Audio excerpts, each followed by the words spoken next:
श्री राधे। महाराज श्री शिव महापुराण में जब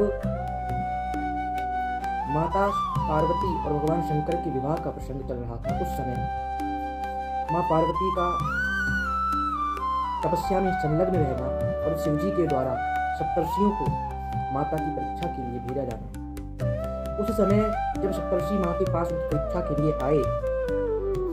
तब जगत जननी जगदम्बा माता ने उनको समझाते हुए कहा कि जो व्यक्ति, जो शिष्य अपने गुरुदेव के प्रति भक्ति रखता है, श्रद्धा रखता है, निश्चित बुद्धि से उनके वाक्यों को, उनके वचनों को सत्य मानता है, उनके वचनों को अपने जीवन में उतारता है और उन्हीं वाक्यों पर, उन्हीं मार्गों पर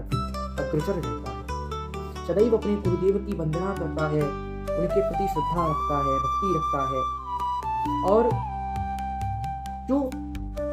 गुरुदेव के वाक्यों को सदैव अपने जीवन में उतारता है, ऐसा व्यक्ति, ऐसा शिष्य इस लोक में तो सुख प्राप्त करता ही है, किंतु परलोक में भी वह सुख की प्राप्ति करता है। इस लोक और परलोक दोनों को वह संभाल लेता है, दोनों में सुख प्राप्त करता है और ऐसे व्यक्ति को, ऐसे शिष्य को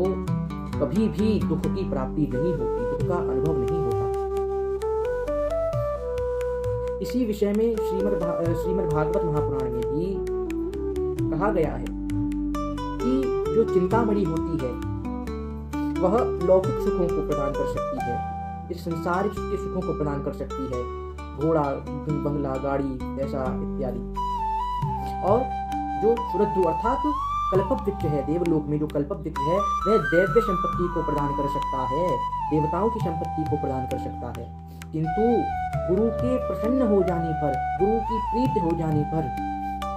योगियों के लिए भी जो दुर्लभ है, ऐसा वैकुंठ धाम प्राप्त हो जाता है। कहते हैं चिंता मणिर लोक सुखम सुरद्रु स्वर्ग संपदम और प्रयच्छति ही गुरु प्रीतो वैकुंठम योगी दुर्लभम। इसलिए गुरुदेव की सदैव वंदना करनी चाहिए। शिव पुराण में भी माता कहती हैं, गुरुणाम वचनम सत्यम इति येषां दृढां मतिः तेषां इहामुत्र सुखं परमं न सुखं क्वचित्, परमं न सुखं क्वचित्। श्री राधे।